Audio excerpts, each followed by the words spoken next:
Hello students, today we are going to start chapter 7 exercise 7.2. Previous video में हम exercise 7.1 discuss कर चुके थे. आज हम स्टार्ट करेंगे exercise 7.2. Now question number first. In an isosceles triangle ABC, एक आइसोस्केलस ट्रायंगल है ABC with AB equal AC. The bisector of AB and AC intersect each other at O. Join A to O. Show that first OB equal OC, second AO bisect angle A. Student question number first में हमें बोला गया है कि एक triangle है ABC जो isosceles triangle है. अब आइसोस्केलस ट्रायंगल में क्या होता है, जिसकी दो साइड इक्वल होती है. तो AB इक्वल AC है. अब उसके बाइसेक्टर है जो AB और AC को बाइसेक्ट कर रहे हैं और किसी O पॉइंट पे मीट हो रहे हैं और A और O आपस में ज्वाइन हो रहे हैं. तो हमें ये दो बातें प्रूफ करनी है. फर्स्ट OB इक्वल OC और जो AO है वो बाइसेक्ट कर रहा है एंगल A को. अब हम क्वेश्चन नंबर फर्स्ट के प्रूफ में आते हैं. सबसे पहले हम डायग्राम को डिस्कस कर लेते हैं. मैंने एक ट्रायंगल ABC मैंने बना दिया है जो कि आइसोस्केलस है. AB इक्वल AC है. अब क्वेश्चन में बोला था कि एंगल B और C आपस में बाइसेक्ट हो रहे हैं. तो B का मैंने एक बाइसेक्टर बना दिया और C का मैंने एक बाइसेक्टर बना दिया जो दोनों O पे मीट हो रहे हैं. ऐसा हमें क्वेश्चन में भी बोला था और O और A को ज्वाइन करना है. तो इस प्रकार से हमारा ये डायग्राम तैयार हो गया. ठीक है. अब यहाँ पे अब जब बाइसेक्ट हो रहा है एंगल ए बी सी और ए, तो यहाँ पे हमने नंबरिंग कर दी है. जब कोई भी एंगल बाइसेक्ट होता है तो दो बराबर भागों में होता है.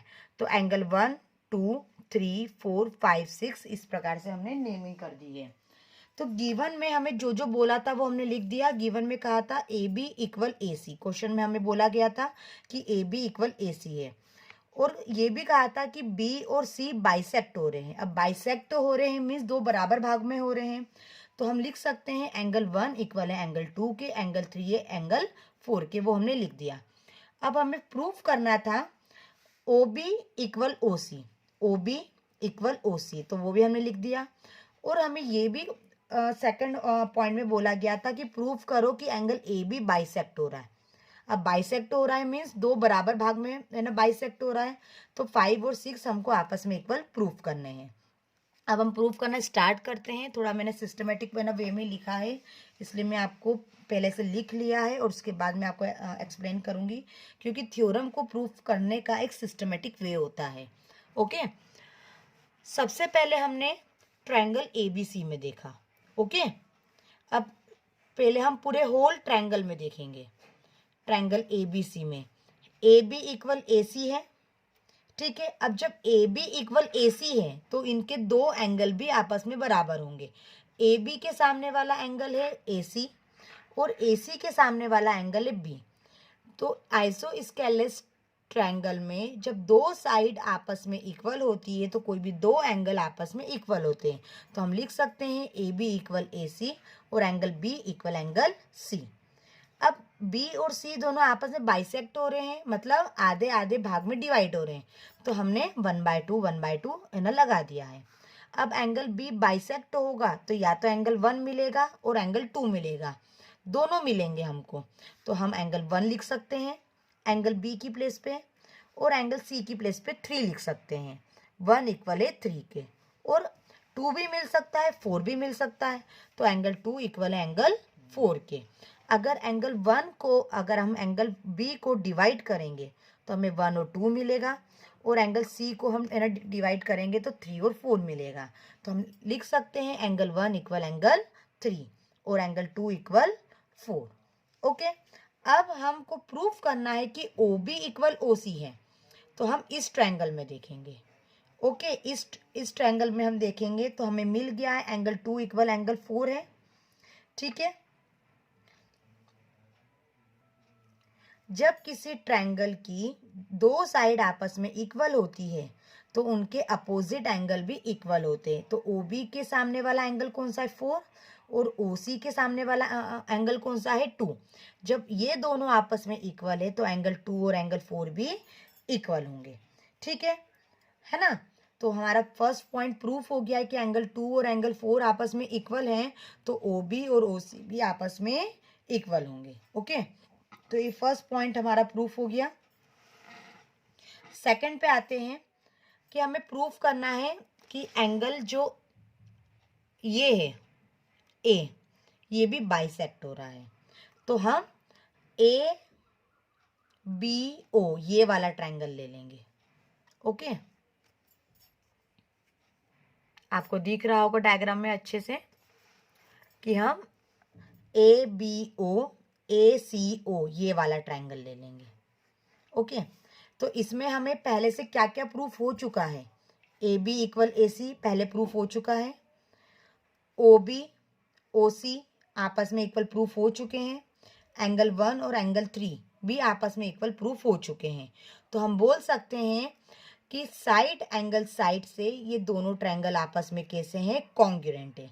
अब दोनों कॉन्ग्रुएंट है तो हम CPCT से लिख सकते हैं कि 5 और 6 एंगल आपस में इक्वल होंगे। जब ये दोनों आपस में इक्वल होंगे तो एंगल A क्या हो रहा है, बाइसेक्ट हो रहा है। तो यहाँ पे हमारा क्वेश्चन नंबर 1 फिनिश हो गया। Now question number 2, in triangle ABC AD is the perpendicular bisector of BC। एक ट्रायंगल ABC है जिसमें जो BC है वो बाइसेक्ट हो रहा है।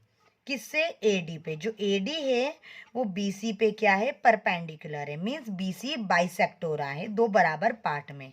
Show that ABC an isosceles triangle. तो हमें शो करना है कि जो ABC है वो एक आइसोस्केलेस ट्रायंगल है जिसमें AB इक्वल AC है। ओके, बहुत ही सिंपल क्वेश्चन है स्टूडेंट्स। यहाँ पे मैंने क्वेश्चन में से देख के डायग्राम बना लिया है कि एक ट्रायंगल है ABC जिसमें AD जो है वो परपेंडिकुलर है BC के ऊपर। हमें शो करना है कि AB और AC आपस में इक्वल है। ओके, तो सबसे पहले हम गिवन में लिखेंगे। अब वो बाइसेक्ट हो रहा है तो हम बोल सकते हैं अब AD जो है वो BC पे परपेंडिकुलर है। अब जब भी कोई किसी के ऊपर परपेंडिकुलर होता है तो 90 डिग्री का एंगल बनता है। तो हम बोल सकते हैं, गिवन में लिख सकते हैं कि ADB जो है वो ADC के इक्वल है। क्यों, क्योंकि 90 डिग्री का एंगल बन रहा है। अब जो AD है वो BC को बाइसेक्ट कर रहा है, मीन्स दो बराबर भाग में डिवाइड कर रहा है। तो we can write BD equal DC। इतना हमें क्वेश्चन में बोला गया था तो हमने गिवन में लिख दिया।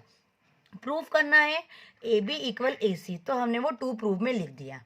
ओके, अब हम इस ट्रायंगल में और इस ट्रायंगल में देखेंगे। ठीक है, BD इक्वल DC है, ये हमने लिख दिया क्योंकि गिवन में था।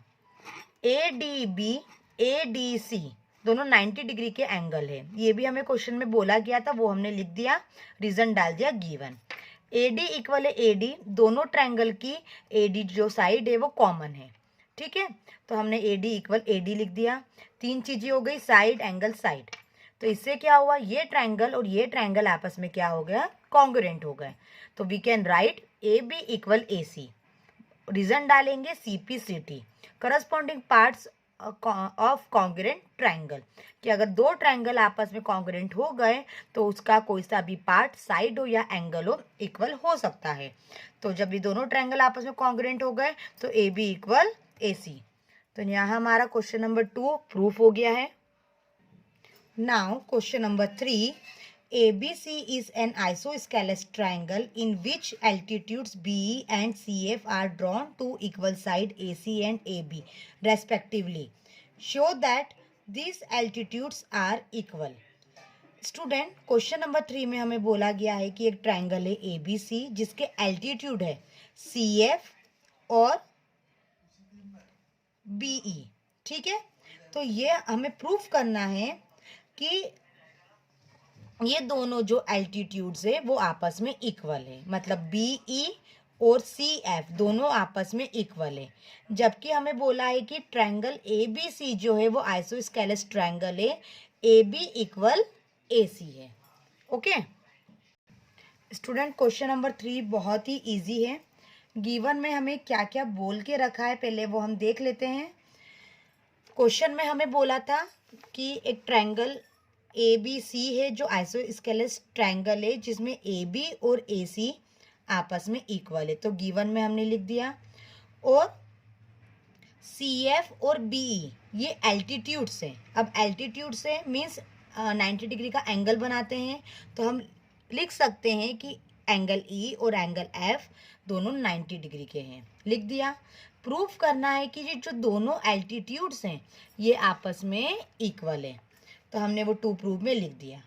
अब हम इन दो ट्रायंगल में देखेंगे कौन कौन से, ए बी ई और ए सी एफ में, इन दोनों ट्रायंगल में देखेंगे। ठीक है, तो हमने लिख दिया प्रूफ में, in triangle A B E and A C F, A B equal है ए सी के, ये गिवन में था। एंगल ई और एंगल एफ दोनों आपस में इक्वल हैं, क्यों है, 90 डिग्री के हैं, ये भी हमारे पास गिवन है क्योंकि एल्टीट्यूड हमेशा 90 डिग्री का एंगल बनाते हैं। अब दोनों में कॉमन क्या है, कॉमन एंगल ए है, इस ट्रायंगल में भी एंगल ए आ रहा है, इस ट्रायंगल में भी एंगल ए आ रहा है, हो गई तीन चीजें। एंगल एंगल साइड, तो हम बोल सकते हैं कि ए बी ई और ए सी एफ दोनों 90 डिग्री के दोनों ट्रायंगल कॉन्ग्रुएंट है, प्रॉपर्टी आ जाएगी एंगल एंगल साइड। जब ये दोनों ट्रायंगल आपस में कॉन्ग्रुएंट हो गए तो इनके एल्टीट्यूड्स भी आपस में इक्वल होंगे, property C P C T. तो यहाँ पे हमारा क्वेश्चन नंबर 3 का प्रूफ फिनिश होता है। आगे के रिमेनिंग क्वेश्चन हम नेक्स्ट वीडियो में कंटिन्यू करेंगे। Thank you.